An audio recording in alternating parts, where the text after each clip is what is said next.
is the massive influence of communist money through Venezuela, Cuba, and likely China in the interference with our elections here in the United States.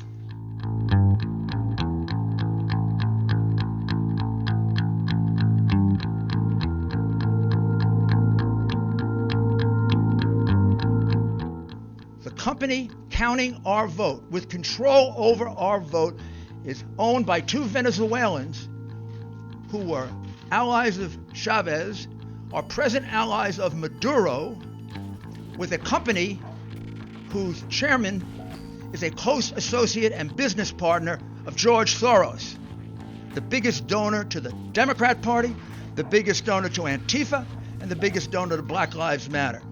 My goodness, what do we have to do to get you to give our people the truth?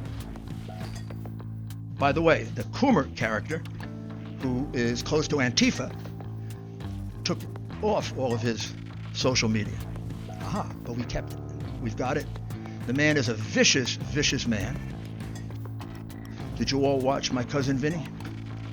You know the movie? It's one of my favorite law movies because he comes from Brooklyn. And when the nice lady who said she saw, and then he says to her, how many fingers do I got up? And she says, 3. Well, she was too far away to see it was only 2. These people were further away than my cousin Vinny was from the witness. They couldn't see a thing. Thank you, Rudy.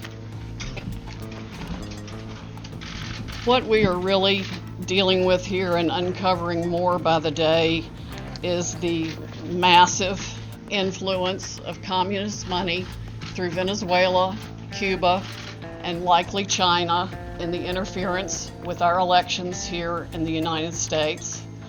The Dominion voting systems, the Smartmatic technology software, and the software that goes in other computerized voting systems here as well, not just Dominion, were created in Venezuela at the direction of Hugo Chávez to make sure he never lost an election after one constitutional referendum came out the way he did not want it to come out.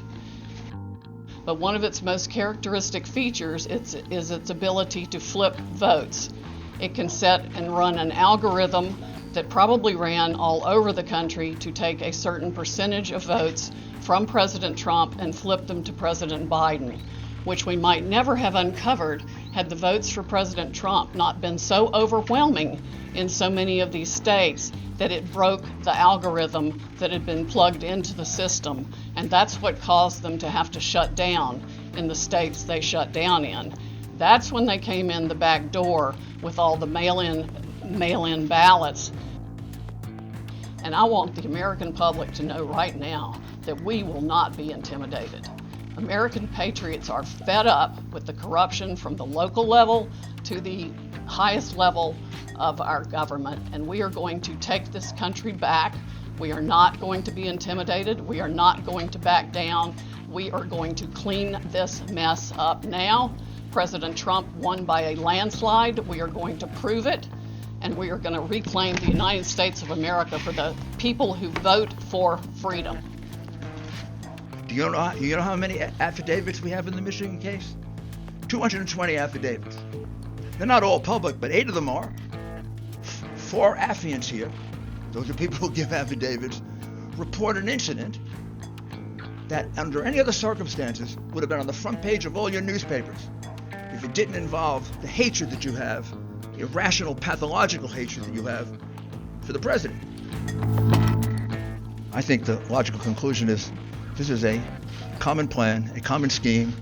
It comes right directly from the Democrat Party, and it comes from the candidate. Clearly. That's the reason why Hillary Clinton said, don't concede, even if you're losing. That's the reason we had a Freudian slip by the candidate, and he said he had the best voter fraud team in the country. That's the reason why he probably didn't have to go out and campaign. He had to have known what they were going to do. This had to be planned in advance. Thank you. Please allow the legal team to leave without effort. Thank you.